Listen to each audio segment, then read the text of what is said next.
Mes chers collègues, on aurait pu effectivement se réjouir du projet d'ouverture des cours d'école parisiennes le week-end au public. On aurait pu s'en réjouir particulièrement dans notre ville qui souffre d'une densification urbaine incessante, mais aussi particulièrement dans notre groupe politique attaché à la bonne utilisation de l'équipement public. Je dis bien on aurait pu, oui, car des zones d'ombre sur lesquelles nous avons demandé des éclaircissements depuis plusieurs mois demeurent aujourd'hui sans réponse. Et les premiers échos que nous avons pu recevoir des arrondissements expérimentant cette ouverture confirment nos premières intuitions. Aussi louables puissent être vos intentions, le projet demeure bancal. Lors du vote de la délibération d'ASCO 137 en décembre dernier, Jean-Noël Lacroix était allé jusqu'à le caractériser de mal ficelé, car voyez-vous, le diable se cache dans les détails, et les détails s'accumulent malheureusement. Tout d'abord, aucune précision sur les coûts induits par une ouverture de cours d'école n'a été apportée. Nous le savons tous, cela n'est pas gratuit. Il faut compter avec les charges de sécurité, de maintenance, de nettoyage.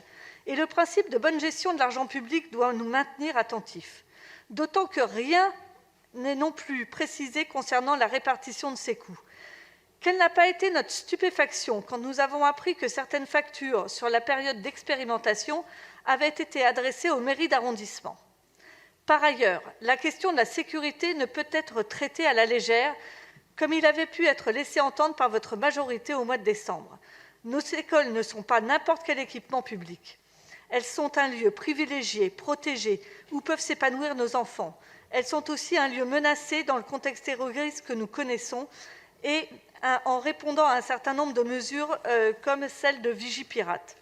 De la même manière, nous sommes particulièrement attentifs au retour d'expérimentation et nous avons pu avoir écho, comme vous, de problèmes de sécurité et d'intrusion dans des écoles ayant participé à l'expérimentation. Il nous semble indispensable, avant que vous n'alliez plus loin, que la lumière soit faite sur les possibles liens de cause à effet.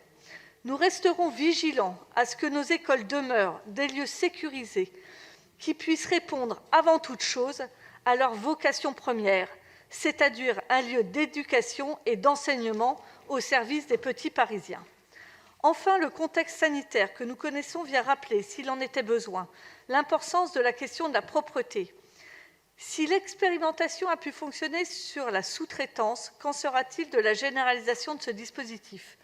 Sachant que les agents de la DASCO ne travaillent pas le week-end, cette sous-traitance sera-t-elle aussi généralisée ? Pour quel coût et supportée par qui ? Ou faudra-t-il attendre le premier instant, le lundi matin, pour s'assurer que les locaux soient remis en état avant d'accueillir les élèves ? Madame la maire, chers collègues, on ne peut signer un chèque en blanc pour un projet soulevant encore autant de questions. Nous regrettons qu'aucun éclaircissement n'ait été apporté depuis le mois de novembre. En l'état, nous ne pouvons que nous abstenir sur cette délibération. Je vous remercie.